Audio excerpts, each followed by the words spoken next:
오랜만에 제주도를 한 12년 만에 가봤습니다. 우리 아들이 이제 다음 주 지나면 화요일 날 군대를 갔는데 가족 여행 삼아 다녀왔더니 정말 많이 바뀌어 있더라고요. 그 외국 같은 느낌도 많이 들고 모든 서비스들이 이 관광객 위주로 다 되어 있어서 참 되게 잘 꾸며놓고 잘 되었다라는 생각이 드는데, 그전과 좀 달랐던 거는 예전에는 주로 자연 광경을 좀 많이 얘기하는 천지연, 폭포 이런 거를 좀 주로 많이 왔는데, 이제 그건 잘 안 보고 둘레길, 이런 길들 또는 숲, 사람들이 지금 뭐를 좀 추구하는지를 잘 보여주는 그런 것들을 좀 발전시켰더라고요. 그래서 가서 이제 곧 뭐였죠 그게? 갑자기 생각. 곶자왈. 곶자왈이라는 뜻이 그 숲과 가시덤불이라는 뜻인데, 어떤 때는 가시덤불이 막 자라고 어떤 때는 숲이 자라는 게 이게 왔다 갔다 하면서 자연스럽게 형성된 곶자왈이라고 하는데, 그 속에 들어가서 또 여러 가지 좀 생각도 하고, 하여튼 기도해 주셔서 정말 잘 다녀오고 좋은 가족여행이 됐습니다. 그러니까 어떻게 보면 시대의 흐름을 따라서 관광도 바뀌는 거죠. 이 세상에서 영원한 거는 없다는 걸 그런 것들로 갓블레슈. 네. 정말 영원한 건 없다. 그러니까 트렌드를 따라가든 시대의 흐름을 따라가든 바뀌고 있다는 거죠. 패션도 그렇죠. 패션도 물론 반복이 되지만 새로운 시대를 따라서 또 똑같이 복귀하는 것만은 아니니까, 영원한 것은 이 땅에 과연 있을 수 있을까, 그런 생각이 듭니다. 제가 이 이야기를 왜 드리냐면, 영원한 것이 사라지고 영원한 것을 보지 못하는 사람들의 특징이 이 세상 속에 갇혀 살거든요. 빠른 시대의 변화를 따라 살아야 되고요. 그러지 못하면 어떻게 되죠? 이 시대는 도태되고 사라지고 없어지는 거니까. 근데 문제는 그렇게 되면 교회, 공동체, 기독교인들은 영혼을 사모하지 않게 되는 순간부터 이 세상에 매여서 살아간다는 거죠. 이 세상을 따라가야 잘 먹고 잘 살 수 있습니다. 그리고 여러분, 사실 지금 그 주식, 그 다음에 부동산, 이런 많은 것들을 하는 이유가 뭐죠? 시대를 따라가서 흐름을 따라가는 건 아니에요. 그리스도인들이 여기에 이제 매이기 시작하는 거예요. 사실 영원한 것을 바라보며 영원한 소망으로 살기가 쉽지 않다는 거예요. 그런데 여러분, 제가 보지만 교회는 세상을 따라서 이 시대의 트렌드를 맞춰 살 필요가 없어요. 물론 사람들이 좀 선호할 수 있도록 뭔가 열어주는 개념들은 필요하지만, 그렇다고 해서 우리가 그들에게 맞춰서 살 필요는 없다는 거예요. 복음은 그렇지 않아요. 복음은 물론 다들 이런 얘기예요. 복음에 뭘 씌워서 이 시대에 맞게 해야 된다고 얘기하지만, 그렇게 해서 제일 많이 했던 데가 어딜까요? 미국이에요. 미국이 복음을 그렇게 포장해서 수많은 사람들에게 하지 않았습니까? 한 20년, 30년 전만 해도 열린 예배, 들어보셨죠? 열린 예배. 열린 예배가 어디 있어요? 그럼 그 전에 예배는 다 닫힌 예배였나?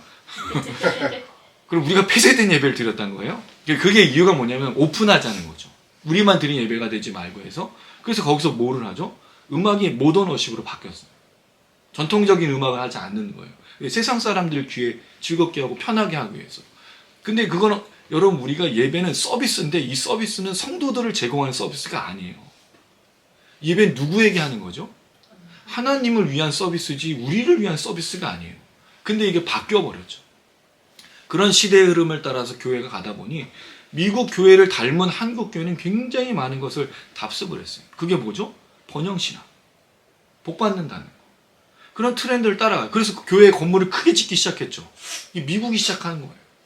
왜냐하면 사람들이 많이 모이려면 체육관도 빌리고 뭘 해야 되니까 건물이 커지기 시작했죠. 근데 지금 남는 게 뭐예요, 우리에게? 건물만 덩그라니 남아서 결국에는 이단에게 파는 그런 교회가 된다는 거죠. 진짜 교회는 뭘까요? 진짜 교회는 공동체입니다. 성도들 한 사람 한 사람이라는 거죠. 정말 신경 써야 될 건 건물이 아니고 성도에 신경 써야지. 그럼 그렇지 않습니까?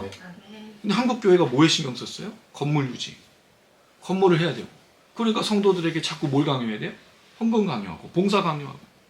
왜 건물에 지으면 여러분, 그걸 쓰기 위해서 뭐를 해요? 일주일 내내? 프로그램을 돌려야 되는 거예요. 그 성도들이 거기에 나와서 봉사하잖아. 근데 사실 그게 봉사가 아니라 원래는 뭐 해야 돼요? 페이를 주고 해야 될 문제인데 다 봉사로 그렇게 끝나버리네. 지치고 피곤하고 결국 그렇게 된 거예요. 저는 그걸 보면서 교회, 기독교인 그리고 그리스도인들이 걸어가야 될 게 뭐냐? 영혼을 잃어버리면, 영원한 것을 잃어버리면 모든 것들이 이 땅에 맞춰 살아가게 되는 순간 결국 이렇게 우리가 세상에 매이게 되는 것을 말하고 있다는 생각이 듭니다. 그래서 오늘 본문하고 같이 좀 생각해 볼 건데 사실 이 본문은 영혼에 대한 얘기를 하진 않아요.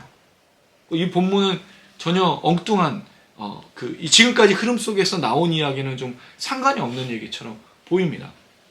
여러분 이게 지금 그 아비멜렉과 비골이라는 사람이 등장하는데 이 두 사람은 그랄 왕 아비멜렉이고 그 그랄이라는 지역의 군대 장관이지 않습니까? 근데 갑자기 이 사람들이 등장해요. 어떤 연결점이 없다는 거죠. 왜냐하면 우리가 지금까지 어떤 내용을 살폈었죠? 아브라함이 99세를 지나 100세에 아들을 출산하는 그 내용. 하갈과 이스마엘이 조롱했다가 쫓겨난 내용. 그 언약 속에서 일어난 내용인데 갑자기 이 사람들이 등장하는 내용이 나타나고 있는 거예요.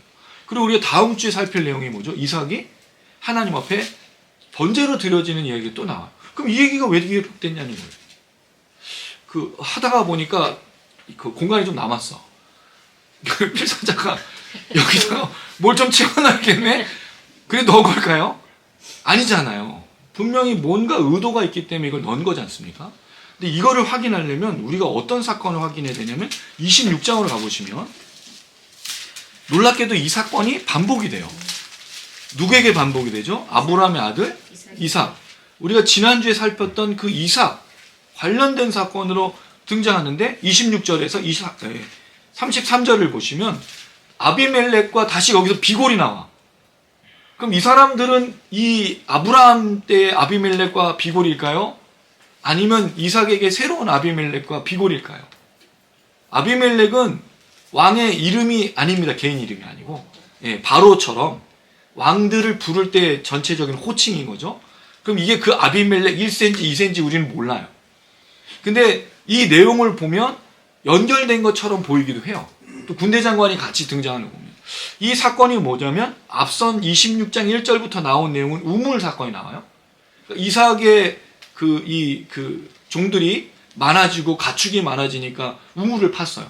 그랬더니 블레셋, 그 그랄 지역에 있는 이 사람들이 이걸 때려가지고 자기네가 우물을 빼앗아 가죠. 그런 식으로 옮기다가 7번 옮기지 않습니까? 나중에 르호봇이라는 곳에 갔을 때는 더 이상 다툼이 없어서 르호봇이라고 붙이고, 그리고 나서 하나님 앞에 감사하는 내용이 나온 다음에 이 사람들이 이제 이 사건을 해결하기 위해서 오는데 이 왕하고 이 군대 장관이 뭐를 이 이삭과 맺냐면 우리 더 이상 싸우지 말자는 불가침 조약을 맺는 거예요. 근데 이게 지금 아브라함하고 똑같은 내용으로 맺고 있다는 거죠. 그럼 이삭의 사건은 앞선 우물의 사건이 있었기 때문에 이게 자연스럽게 연결이 되는데 오늘 아브라함의 사건은 지금 정말 뜬금없는 얘기란 말이죠. 학자들 간에 논란이 굉장히 심해요. 그래서 이건 하갈과의 사건 속에서 연결점이냐 아니면 20장 여러분 18절 20장 18절로 가시면 어떤 내용이 나오냐면 이런 내용이 나와요. 같이 한번 읽어보겠습니다. 시작. 여호와께서 이왕에 아브라함의 아내 사라에 일러 아비멜렉의 집의 모든 태를 닫으셨습니다. 우리 이 사건이 어떤 사건이 아닌지 알죠? 아브라함이 또 아내를 누이라고 말했기 때문에 아비멜렉이 그 아내를 취해요. 그랬더니 하나님께서 꿈속에 나타나서 이 나쁜 놈아, 근데 하나님 전 나쁜 놈이 아니에요. 전 아브라함에게 정당한 대가를 치르고 했었을 뿐입니다. 라고 얘기했더니 하나님, 그래 내가 너의 의로움을 알지. 라고 하면서 하나님께서 그 여자를 돌려보내자면 네가 죽을 거야 이런 나쁜 놈. 계속 또 얘기하죠. 그랬더니 바로가 아니라 아비멜렉이 돌려보내고 아브라함을 만나서 얘기했죠. 이 나쁜 놈아, 너 나를 왜 속여가지고 나를 이렇게 만들었어? 그랬더니 아브라함이 제가 거짓말한 것이 아니라 우리는 처음부터 그렇게 하기로 약정을 했습니다. 라고 이야기한 후에 하나님께서 아브라함 선지자니까 그 기도하면 너희가 다 나을 거야. 그래서 기도해서 다 낫게 돼서 마지막에 이렇게 태가 열리는. 그러니까 아비멜렉은 이미 아브라함을 통해서 경험한 게 있어요. 아브라함은 나쁜 놈이다. 아브라함은 속이는 놈이고 이건 가만히 두면 안 되는 놈인 거에 이 사건이 연결된 걸 보는데, 그렇다면 이 태를 닫으신 사건 때문에 온 거로 보는 거예요, 학자들은. 그럼 태를 닫은 것 때문에 왔다면 뭔가 이상한 점이 있어요. 이 사건에. 왜냐하면 아브라함이 오히려 이 두 사람에게 가축과 소를 준다는 거죠. 원래 이렇게 자신이 당한 것 때문에 오면은 아비멜렉하고 그 군대장관 비골이 준비해가지고 아브라함을 달래주면서 줘야 되잖아요. 제 말이 맞지 않습니까, 여러분? 그냥 하나님이 무섭다고 얘기도 하고, 근데 여기서는 아브라함이 오히려 이들을 주고 있다는 거죠. 그리고 아브라함이 이 두 사람에게 하는 내용이 있어요. 그래서 이거는 앞선 아브라함이 사라를 속여서 아내로 준 사건의 연결점이라기보다는 이 두 사람이 분명히 무언가를 기억하고 무언가를 때문에 온 것으로 보여진다. 대신에 21장 사건은 따로의 사건이라는 거죠. 이게 동시에 일어났는지 연결된 건지 모르지만 하갈과 이스마엘과 아브라함의 이 사건, 아비멜렉과의 사건은 동시일 가능성이 있다라는 것만 좀 생각을 하고 오늘 본문을 보면요. 오늘 본문에 아비멜렉과 그 장관 비골이 갑자기 나타나서 불가침 조약을 맺자고 그래요. 그랬더니 아브라함이 그래 맹세. 그런데 한 가지 단서를 달죠. 그리고 나서 그 맹세가 불가침 조약이 아닌 다른 언약이 돼버렸어요.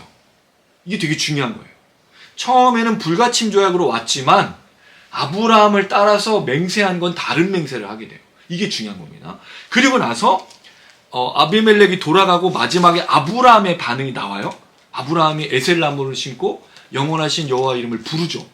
저는 이게 핵심이라고 보는 거예요. 자, 그래서 이제 이 이야기를 좀 해보려고 합니다. 재밌을 것 같지 않습니까? 안 재밌어요. 네. 저만 재밌는 걸로. 자, 이 아비멜렉이 찾아오는데 22절을 한번 읽어볼게요. 시작. 그때 아비멜렉과 그 군대장관 비골이 아브라함에게 말하여 내가 무슨 하냐 하는지 하나님이 너와 함께 계시도다. 자, 이 이야기를 보면 그때가 언제인지 몰라요. 사실은 그때가 아니고 그것은 이럴 때 일어났다라는 뜻입니다. 이게 누가복음에서 우리가 자주 보였던 표현이죠. 그것은 어떠한 때에 일어났다라는 표현처럼 지금 쓰고 있어요. 근데 그때는 언제인지 정확하게 모르지만 아비멜렉과 군대장관 비골이 왔어요. 여러분 생각해 보세요. 지금 누가 온 거죠? 그날에 왕이 왔어요. 그 다음에 누가 왔어요? 군대장관이 왔어요. 둘만 오진 않았을 거 아니야. 누굴 건드리고 왔을까요? 군대를 건드리고 왔을 거란 말이죠. 그럼 이게 맹세를 하자는 걸까요? 조약을 하자는 걸까요? 무슨 느낌으로 보이시세요, 이게? 위협하는 거잖아요. 군대장관을 데리고 왔어요. 옆에 자기를 보호하고 있는. 그럼 이거는 사실은 간단한 문제가 아닌 거예요. 굉장히 심각한 문제로 지금 왔다라는 거죠. 자, 그리고 아브라함에게 말합니다. 이게 되게 재밌는 표현이에요. 그렇죠. 이게, 죄송해요. 이게, 허리가 너무 아프죠. 내가 무슨 일을 하든지 하나님 너와 함께 계시다. 여러분, 이거 잘 생각해 보세요. 무슨 일을 하든지라는 말이 무슨 뜻이냐면, 하나님은 너가 하는 모든 일에 함께 계신다는 거예요. 근데 어떻게 알죠? 이미 경험했잖아요. 아브라함이 아내를 자기한테 속여가지고 준 그 사건. 그런데 하나님 꿈에 나타나서 너를 죽여버리겠다고 했었더니 이 아브라함은 지금 얼마나 황당한 거예요. 난 잘못한 게 없는데 그랬더니 야, 넌 네가 무슨 일을 해도 하나님 함께 하시더라? 이렇게 말하는 거죠.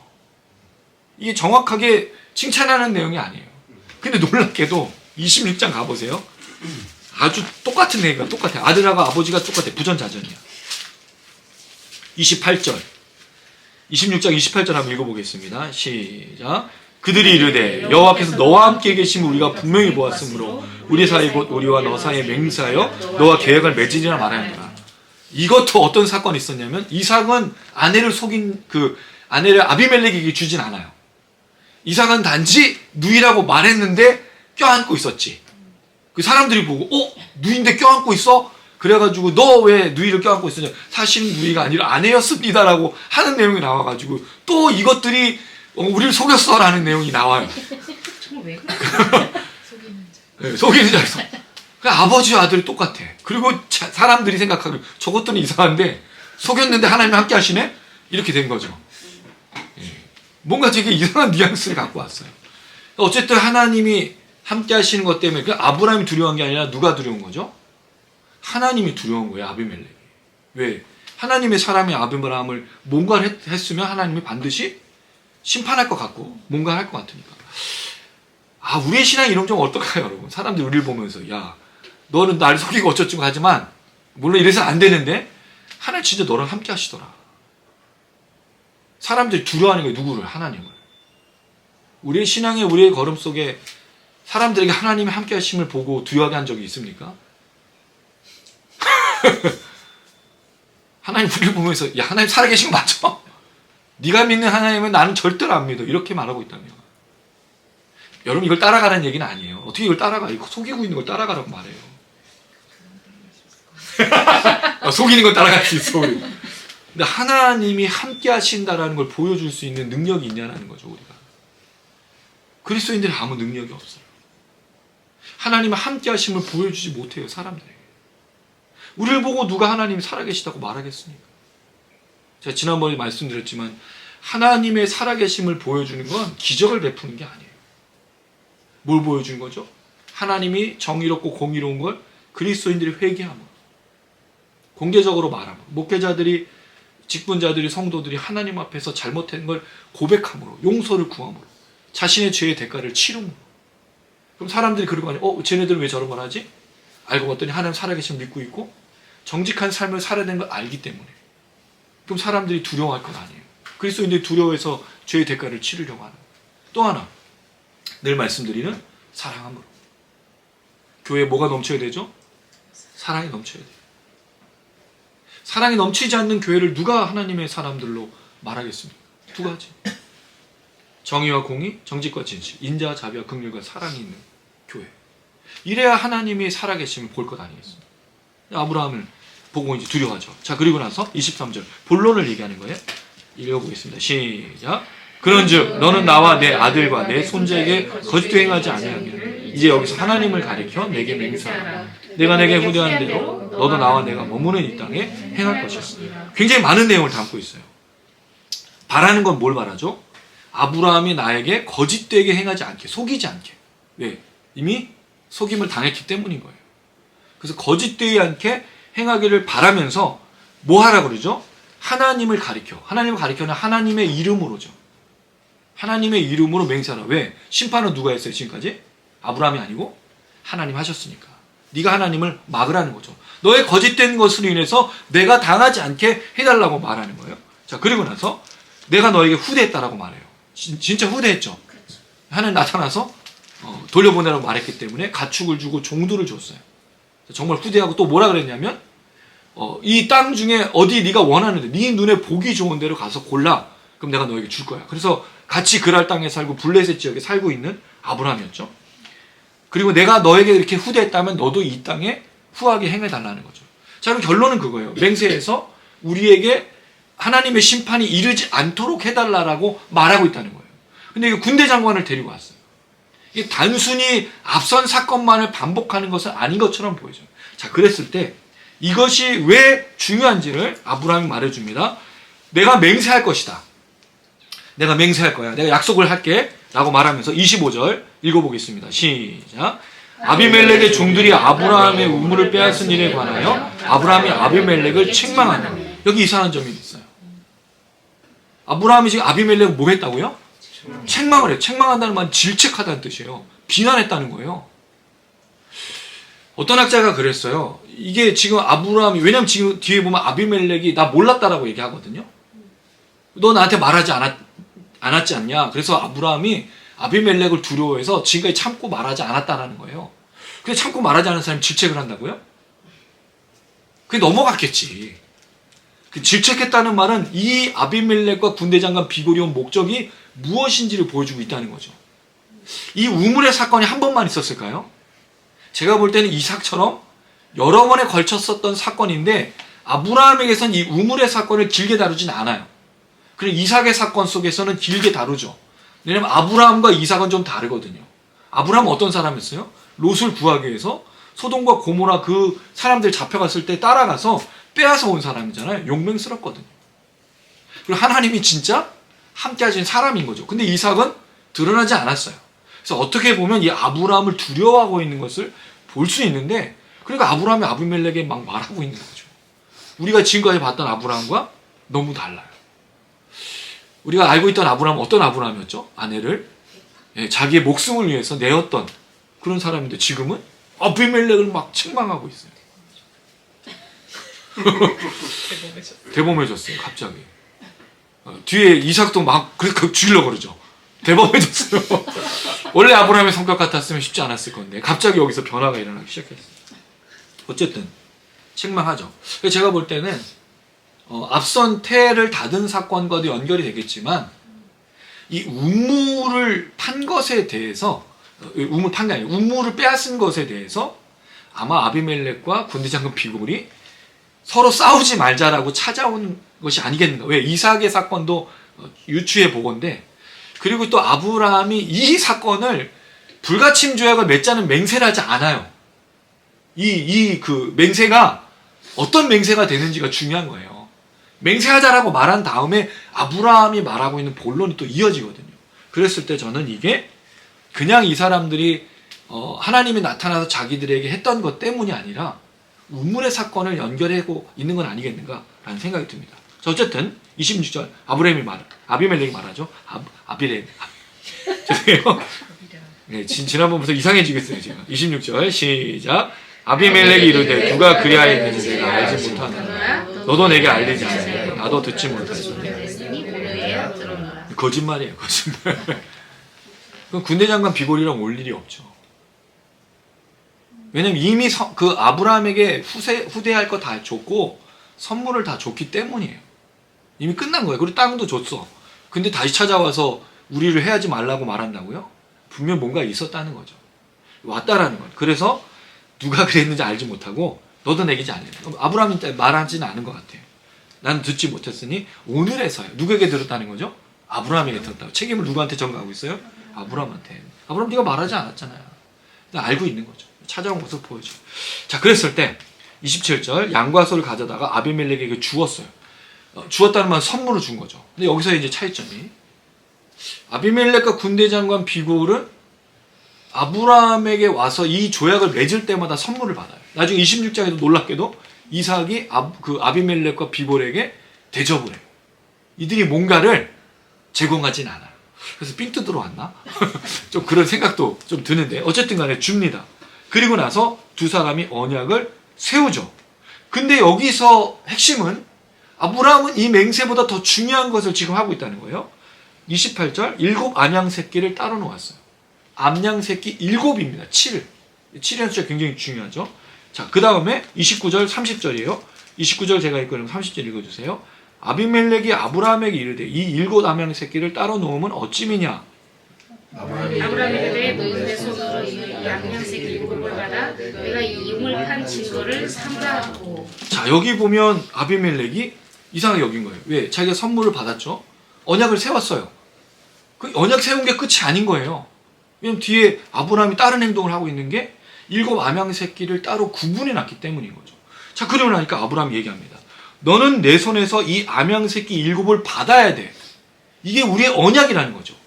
불가침 조약도 있지만 너와 나 맹세했지만 서로 건드리지 않기로 하지만 나에게 있어서의 진짜 언약은 이것이다라고 말하는 거죠.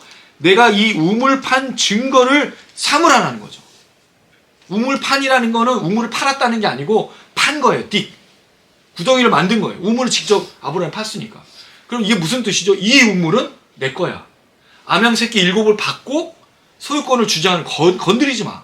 그럼 결국 이 조약은 뭐로 끝나고 있는 거예요? 우물의 조약인 거예요. 아비멜렉과 군대장관 비골은 뭘 하기 위해서 왔는데 서로 불가침 조약 싸우지 말고 건드리지 말자고 왔지만 아브라함 그 얘기를 하는 게 아닌 거죠.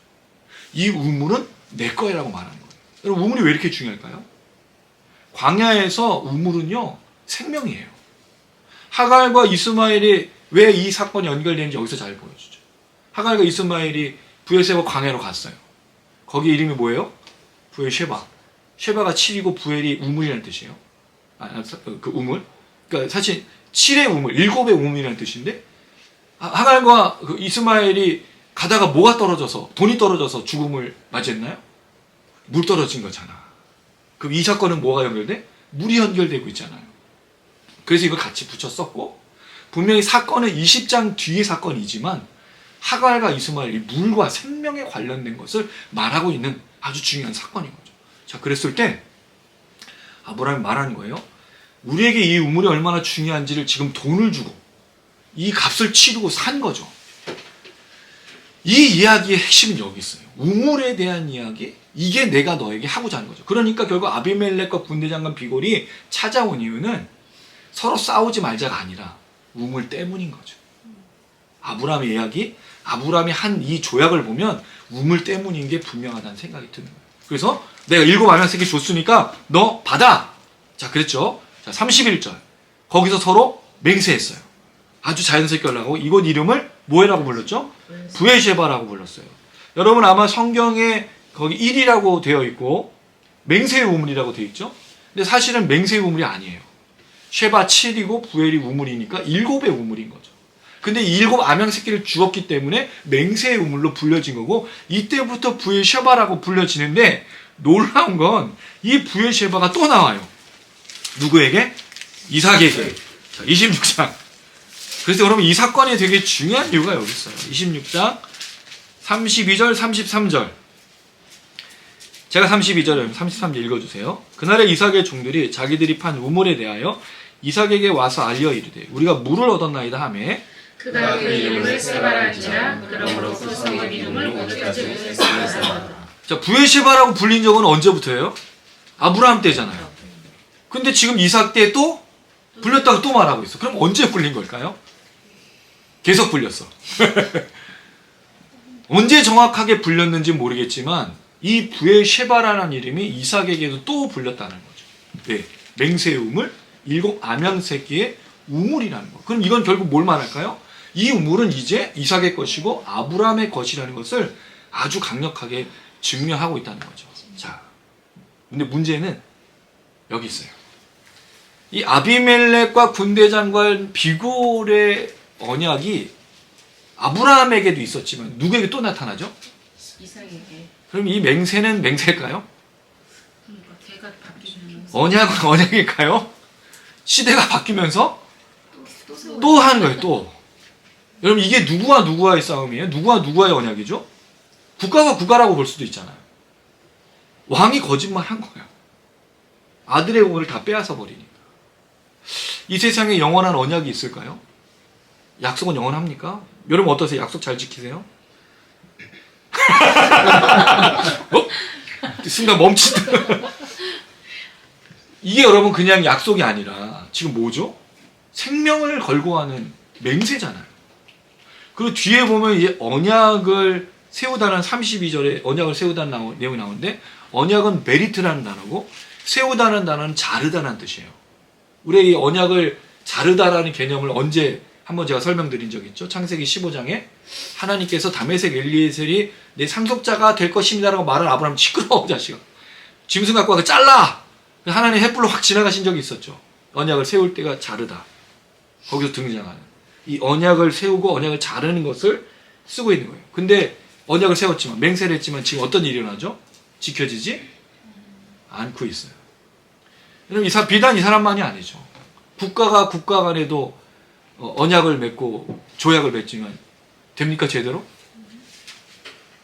지금까지 일어난 인류의 역사 속에서 언약이 영원한 적은 한 번도 없어요. 맹세가 이루어진 적이 없어요. 이게 인간입니다. 우리는요 너무 잘하는 말이 있잖아요. 화장실 갈 때 마음하고 나올 때 마음이 달라. 어떻게 다를 수 있지? 얼마나 물론 화장실에서 3박 4일 있으신 분은 없겠지만 오래 있으면 몇 시간 있는데 아닌가요? 몇 시간은 못죠. 저는 몇 시간 있지는 않아요. 오해하지 마세요. 전 변비는 없습니다. 갑자기 이런 얘기를 하지? 어쨌든 화장실 갔다 온 마음과 뒤로 나오는 마음이 다르죠. 아주 짧은 순간에 찰나의 순간에 아침의 마음과 저녁의 마음이 틀립니다. 인간은 마음이 바뀌어요. 왜 그렇죠? 인간은 영원하지 않기 때문이에요. 인간은 유한하기 때문입니다. 물론 죄성도 있지만 유한해요. 유한한 존재이기 때문에 시간의 흐름 속에 살아가죠. 시간의 흐름 속에 살아갈 때 무엇이 가장 크게 자기에게 다가올까요? 자기의 유익입니다. 먼 걸 볼 수가 없어요. 영원하면요 여유가 있지. 그래서 여러분 우리가 정말 재밌는 게 영원을 사모하는 사람과 영원을 사모하지 않는 사람의 특징이 여기 있어요. 영원을 사모하는 사람들은 여유가 있습니다. 왜? 영원한 하나님의 나라를 기대하고 살아갈 것이기 때문에. 물론 시간적으로는 촉박하죠. 우리의 시간은 유한하니까. 그래 이 세상 사람들은 급해요. 특별히 한국 사람 너무 급하잖아. 한국 사람들 급한 특징 아시죠 여러분? 자판기 커피가 나오는데 손을 대고 기다리고 있다가 죄송해요 콧물 났어. 이게 다 떨어지기도 전에 빼죠. 그럼 아 뜨거 하고 그 다음 우리 버스하고 달리기를 해요. 버스가 정차하지 않는데 막 달려가서 버스에 물을 막 두드리고 그러고 있어요. 물론 한국 사람들이 나쁘다라는 걸 말하려는 게 아니라 성격이 급한 건 시간의 유한함. 우리 빨리빨리 너무 많이 배웠기 때문에 시간이 영원하다면 이렇게 살지 않죠. 근데 우리가 언제 죽을지 모르고 이 영원함이 아닌 이 시간 안에 갇혀있기 때문에 이렇게 살아가요. 특별히 사람들이 더 그렇게 말하죠. 야 네가 젊을 때 이게 뭐에 갖추는 거예요? 지금 가두어두는 거죠 사람을? 시간에. 이건 또 하나의 동굴인 거예요. 롯의 동굴, 그 두 딸의 동굴, 하갈의 동굴, 아브라함의 동굴. 시간, 물질, 젊었을 때. 물론 두렵죠. 생각해보니까 저도 이제 60을 바라보고 있잖아요. 벌써요? 네. 얼마 안 남았어요 사실. 1년이 금방금방 지나가죠. 우리 어머니가 늘 하시는 말씀이 내가 언제 80이 될 줄 알았냐고. 우리 어머니 80처럼 안 보여요? 전혀 그렇게 안 보이죠. 78이시네 78인데 근데 하루하루가 다르게 몸이 달라지는 걸 느끼시는 거예요. 그러니까 여러분 그럴 때마다 뭐가 되죠? 생각의 동굴, 시간의 동굴, 나이의 동굴에 갇히기 시작하죠. 그런데 이제 그때마다 사람들은 뭐라고 얘기해요? 모세를 80대 하나님 불렀어. 모세는 몇 살까지 살았어요? 언제 죽었는지는 나이가 없어요. 그러니까 거기를 비교하면 안 돼. 뭐 몇 살에 구약에 있는 사람들, 왜냐하면 신약의 사람들 일찍 죽었거든요. 구약의 사람들하고 신약 사람들하고 비교해 보면 평균 나이를 치면 안 돼. 중요한 건 부르심이라는 부분이 아니라 시간에 갇혀 있느냐 갇혀 있지 않느냐. 젊을 때냐 나이가 많을 때냐라는 부분에 갇혀 있을 필요가 없다는 거죠. 하나님은 나이와 상관없이 사람들을 쓰신다는 거죠. 중요한 건 우리가 뭘 바라봐야 되냐. 영원이라는 개념 속에 살아가야 돼. 그렇지 않은 사람들이 갇혀 살죠. 그러니까 빨리빨리 해야 돼. 젊었을 때 어떻게 하고 시간 계획을 따라서 어떻게 하고 내가 몇 살 때는 은퇴하고 뭐 이런 막 그래 여러분 그걸 다 지키려면 어떻게 살아요? 그러니까 잘못된 마음, 거짓되고 속이는 마음 이런 걸 해야지만 먹고 사니까 거기에 막 빠져들어가는 거죠. 근데 놀라운 건 사람들이 그 속에서도 바라는 게 있어요. 여행을 가고 싶어. 또 제일 좋아하는 게 뭐죠? 나는 자연인. 사람들이 신기한 거예요. 막 잘 먹고 잘 살고 싶지만 한편으로는 어떤 마음이 있는 거예요? 다 놓고 아무 생각 없이 살고 싶은 마음이 공존하고 있어. 이 그리스도인들이 똑같아요. 우리 영혼을 사모하면서 한편 이 땅을 살아가야 되니까 중간지대에 있는 거잖아요. 지금. 긴장과 갇힘 속에 있다가도 예배를 드리면 우리가 뭘 생각하죠? 다시 영혼을 사모하는 생각이 막 들었다가 또 월요일부터 또 살아가면서 막 정신없이 막 살다가 또 찬양할 때 기억나고 말씀 읽을 때 기억나고 기도할 때 기억나는 그런 삶을 살아가는 거예요. 오늘 분명하게 얘기해 주고 있어요. 사람은요 영원하지 않아. 그리고 맹세도 영원하지 않아. 그러니 언약을 또 하고 나라가 바뀌면 하고 계속 하는 거예요. 나중에 요셉의 시대는 어떤 일이 있습니까? 요셉이 아주 큰 국무총리가 돼서 이스라엘 백성을 고센 지역이라는 곳에 하나로 만들어서 같이 잘 먹고 잘 사는데 갑자기 요셉을 잃어버린 사람, 요셉이 누군지 모르는 왕이 드러나가지고 얘네는 다 뭐야? 그리고 사람들이 너무 무서워. 갑자기 애들이 그 무슨 이 토끼도 아니고 고양이도 아니고 애들이 갑자기 빡 늘어나고 있으니까 너무 무서운 거예요. 그래가지고 쟤네들을 학대하고 고역을 왜 그렇게 학대하고 고역을 치르게 했을까? 아이를 못 낳게 하려는 거지. 피곤해서 지쳐서 그렇게 학대하는 거예요. 그래가지고 결국 이스라엘 백성들이 고난을 받지 않습니다. 이게 인류의 역사예요. 괴롭히는 거. 유한한 존재이기 때문에 더 그렇게 살아가는 거죠. 이 세상에 영원한 것이 없다는 걸 너무너무 잘 보여주고 있는 거예요. 그럴 때 아브라함이 뭘 하느냐? 이게 중요한 거죠. 자, 32절 부엘셰바에서 언약을 세웠어요. 아비멜렉과 그 군대장은 비굴은 떠났죠. 왜? 다 이제 언약 맺고 맹세 다 했고 심지어 뭐까지 받았어요? 가축도 받았으니까 돌아갈 수밖에 없죠. 자, 여기에 중요한 표현이 블레셋 사람의 땅으로 갔어요. 이들이 그랄 지역 블레셋 그 지역으로 살아가는 건데 왜 여기서 블레셋 지역으로 갔다는 말을 썼을까라는 거예요. 그냥 자기 곳으로 돌아갔다고 하면 될 텐데 그럼 분명히 의도가 있다는 거죠. 제가 이걸 보는 건 의도가 있는 거예요. 여러분 오늘 본문을 보면서 이게 그런 내용이었을까 아마 굉장히 생각이 많으실 거예요. 이런 내용 처음 들어보셨죠? 이 본문 갖고 이런 내용 들어보시니 거의 없으실 거예요. 왜냐면 이 내용을 안 다뤄. 예, 본문을 안 읽지. 이게 뭐가 그렇게 중요해? 어디만 얘기해? 에셀나무를 신고 영원하신 여호와 이름을 부르는 제사를 드렸다. 예배를 드렸다는 것으로 끝내고 마는 건데 그렇지 않아요. 굉장히 중요해요. 블레셋 사람을 땅으로 갔다라는 이유가 뭘까? 이 얘기를 했다는 말은 아브라함은 그럼 어디로 갔다는 얘기예요? 블레셋 사람의 땅이 아닌 곳으로 가야 되는 거잖아. 근데 재밌는 건 34절. 블레셋 사람의 땅에서 여러 날이 아니라 많은 날, 큰 날, 뭐 이렇게. 그럼 뭐야 이거 왜 썼어? 이 블레셋과 이 블레셋은 다른 지역이에요? 같은 지역인데 얘네는 블레셋 땅으로 갔다고 그랬고 그럼 얘는 블레셋. 그럼 뭐지 이게? 그리고 놀라운 건 이삭은 어디 있어? 블레셋 지역에 살잖아. 그럼 무슨 말이냐는 거예요 이게. 의도가 있다는 거죠. 이거 좀 이따 설명을 드리고. 자, 중요한 33절 읽어볼게요. 시작. 아브라함은 브엘셰바에 에셀나무를 신고 거기서 영원하신 여호와의 이름을 불렀으며. 자, 여기에 보면은 에셀나무가 나와요. 에셀나무를 저도 잘 몰라요. 그냥 그 뭐 사진이나 그런 그 인터넷 자료를 보면 나와 있는데 요단 지역에서 나는 나무고요. 주로 영생 또는 상록수 여러분 알죠? 오래 있는 그 나무, 푸르름을 말할 때 그런 나무로 에셀나무를 썼다고 해요. 그럼 에셀나무를 심었다는 건 뭔가를 기념하기 위해서인 거잖아요. 이 언약이 어떻게 되기를 바라면서 심었을까? 그렇죠. 이게 중요한 거예요. 하갈과 이스마엘은 뭐가 떨어져서 죽죠?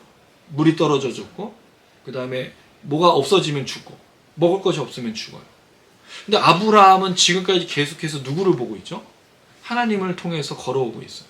그리고 이 언약도 영원하지 않다는 것을 그는 알고 있죠.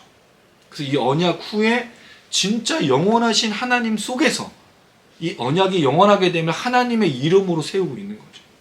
하나님이 영원하시니까. 굉장히 중요한 거예요. 우리가 만약에 하나님의 영원함을 잃어버리면 우리가 살아가는 삶이 어떻게 될까요? 하나님 유한한 존재예요. 그리고 어떻게 살아가죠?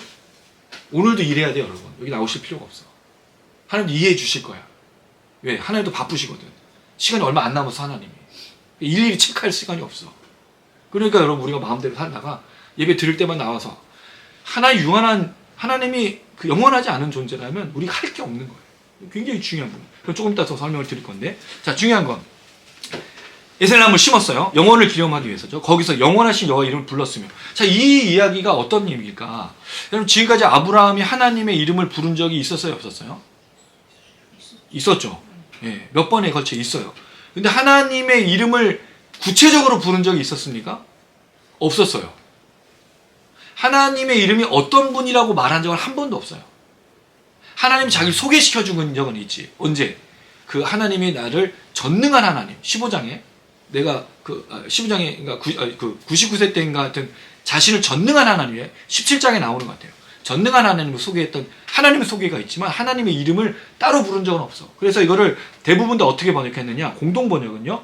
영원하신 하나님 야훼의 이름을 불러 예배했다라고 했어요. 세 번역. 영생하시는 주 하나님의 이름을 부르며 예배를 드렸다. 영원히 살아계신 하나님 여호와께 제사를 드렸다. 근데 NASB는 이렇게 되어 있어요. There he called on the name of the Lord, the everlasting God이라고 얘기했어요. everlasting God이 영원하신 하나님 그 이름을 불렀다는 것을 좀 초점을 맞추죠. 그 다음에 ESB도 비슷하고요. NJB는 invoked라고 했는데 결국 이름을 불렀다는 내용으로 끝나고 있는데 저는 이렇게 좀 생각하고 싶은 거예요. 이 원문을. 어떻게? 원문에는 어떻게 되어 있냐면요. 이름을 불렀다라는 거는 맞는데 하나님의 여호와의 이름을 불렀다고 되어 있는데 그 앞에 어떤 내용이 있냐면 영원하신 하나님이라는 게 따로 있어요. 영원하신 하나님으로 여호와 이름을 불렀다라는 게 저는 이렇게 보면 좋겠다. 이게 제사 드렸다는 이름보다 의미보다 물론 제사를 안 드린 건 아닌데 그냥 여태까지 하나님 이름을 부른 건 제사를 드린 거니까 근데 그 하나님의 이름을 뭐로 불렀느냐가 중요하다는 거죠. 그 하나님 이름 뭐라고요? 영원하신 하나님이라고. 이 조약과 이 계약 속에서 이걸 이루시는 분은 내가 아니고 나는 사라질 거고 나는 없어질 거지만 하나님이 영원하시기에 그럼 이 아브라함 하나님의 영원의 개념을 어디서부터 알았을까? 영원이란 말이 나온 적이 한 번도 없어요. 근데 그가 여기서 하나님의 영원하심을 고백하고 있고 그 하나님의 이름은 영원이다라고 말하고 있다는 거죠. 그리고 이게 뭐와 연결됐어요? 언약과 계약과 맹세와 연결되어 있다는 거죠. 하나님이 유한하다면 우리 하나님 믿을 필요가 없어요. 우리 누굴 믿으면 되죠? 이제로, 이만희, JMS 그들을 믿으면 돼. 오히려 그들이 더 돈이 있고 힘이 있고 권력이 있고 지금 이 시대 얼마나 똥똥거리고 잘 먹고 잘 살아요. 그들 따라가는 게 낫죠. 근데 그들을 믿지 않는 이유가 뭐죠? 그들은 영원하지 않기 때문이에요. 이재록이 영원합니까? 이만희가 영원합니까? JMS가요? 이만희 보세요. 90세가 돼가지고 이러고 다녀. 영원하신 하나님이라고요? 보혜사 성령이라고? 에이 정신 차려라 이놈아. 헛소리하고 앉아있네. JMS가요? 이재록이요? 말도 안 되는 거예요. 말도 안 되는 거. 우리가 하나님 믿는 이유가 있잖아요, 여러분. 하나님 창조주시죠. 근데 창조했어 끝. 나머지 몰라라 하고 창조가 영원히로 되는 이유고 이 창조가 연결되는 이유가 뭐죠? 하나님이 영원하시기 때문이잖아요. 그 하나님 창조 때나 새 창조 때나 다시 오실 때나 똑같으신 분이시니까 알파와 오메가시고 그러니까 우리가 믿는 거예요. 신앙생활 하는 거예요. 우리가 때로는 넘어지고 때로는 쓰러지고 때로는 지치고 때로는 피곤해요. 이 세상을 살아가는 유한한 이 땅을 살아가는 게 영혼만 바라보고 살아갈 수는 없으니까. 그러면 여러분 이단 되는 거예요. 영혼만 바라보고 또 살아가면 뭐하죠? 그러면 같이 모여가지고 자기들끼리 막 치고받고 하면서 일도 안 하고 그렇게 살아가. 그게 아니에요. 영원함을 바라보는 건 그게 아니야. 어떻게 보면 나는 자연인이다를 바라보면서 가끔 여행을 가면서 하는 우리의 일상생활들을 열심히 살아가는 이 시대의 삶의 모습과 굉장히 유사한 거죠. 그러나 잊어버리진 않죠. 매일. 가끔 가는 게 아니니까 우리는. 매일 예배드리고 매일 기도하고 매일 말씀을 읽고 살아가는 거예요. 그게 우리의 인생이지 않겠습니까? 영원하신 하나님, 그 하나님의 이름을 영원하신 하나님으로 불렀다. 그래서 예배했다라는 게 오늘 아브라함의 이야기인 거예요. 이게 너무 놀랍지 않습니까? 결국 아비멜렉과 군대장관 비골은요 다시 찾아와. 다시 위협을 하죠. 이 맹세는 영원하지 않아요. 그러나 하나님이 하신 말씀은 영원하다고 성경은 분명하게 이야기해주고 있습니다. 이제 말씀을 맺도록 하겠습니다. 하나님의 영원하심이 우리가 믿어질 때 나타나는 여러 가지 현상들이 있어요. 일단 우리가 이 시대를 우리 두 청년이 늘 이렇게 마지막에 꼭 아멘으로 고백을 해주고 있어요. 하면서 영원하신 하나님을 소망하면서 바라보는 사람들의 특징이 뭘까요? 이 시대에 매여 있지 않는다는 거죠. 동굴 속으로 들어가지 않아요. 갇혀 있지 않아요. 우리의 생각과 사고가 영원을 바라보고 있기 때문입니다. 근데 만약에 여러분 우리가 이 시대에 갇혀 있고 매여 있고 거기에 속하여 있다면 영원하신 하나님을 기억하시고 그 하나님을 바라보신 여러분들에게를 주님의 이름으로 축원합니다. 두 번째로 영원하신 하나님을 소망하는 사람의 특징, 이사야서 40장 8절 푸른 마르고 꽃은 시드나 우리 하나님의 말씀은 영원히 서리라. 무슨 뜻이죠? 하나님 영원하시니까 말씀을 기억하면서 매일 말씀을 이루시고 성취하시고 완성하신 역사를 이루신다는 거예요. 누구에게? 우리에게.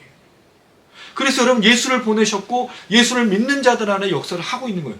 매일 매 순간 매 시간 하나님이 역사하시지 않은 적이 없는 거예요. 하나님의 말씀이 영원하고 하나님이 영원하시기 때문입니다.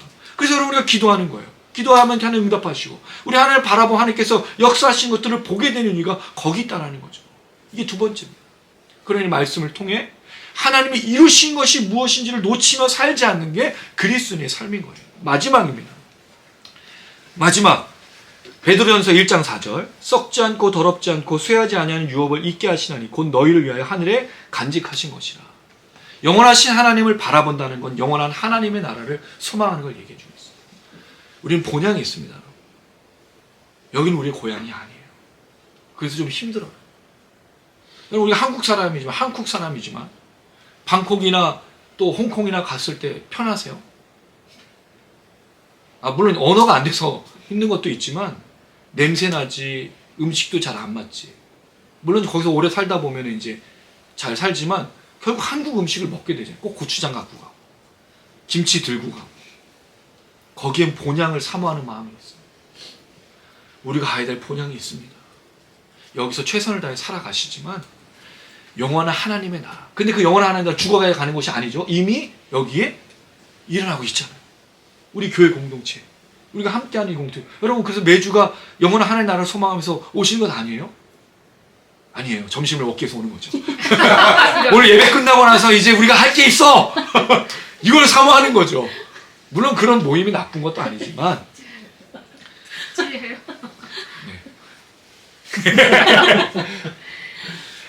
여기가 바로 하나님의 본향을 보여주는 공동체. 그래서 여러분, 고향을 갈 때마다 엄마 아빠 보고 싶고 친척들 보고 싶고 말하면, 물론 이제 결혼 안 한 또 이제 그 이 청년들은 가기 싫어하지만 그 가족이 보고 싶잖아요.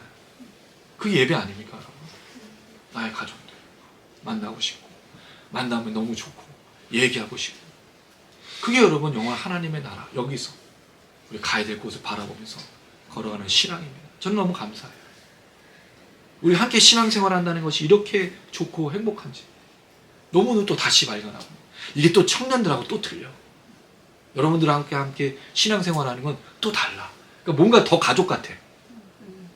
여러분 아니, 아, 가족 같아. 반응이 없어서 사람들이. 저는 심각하게 좀 생각해 보겠습니다. 나 혼자만 맨날 좋아하고, 아, 배고파서 빨리 그럼 밥 먹는 걸로 마치겠습니다.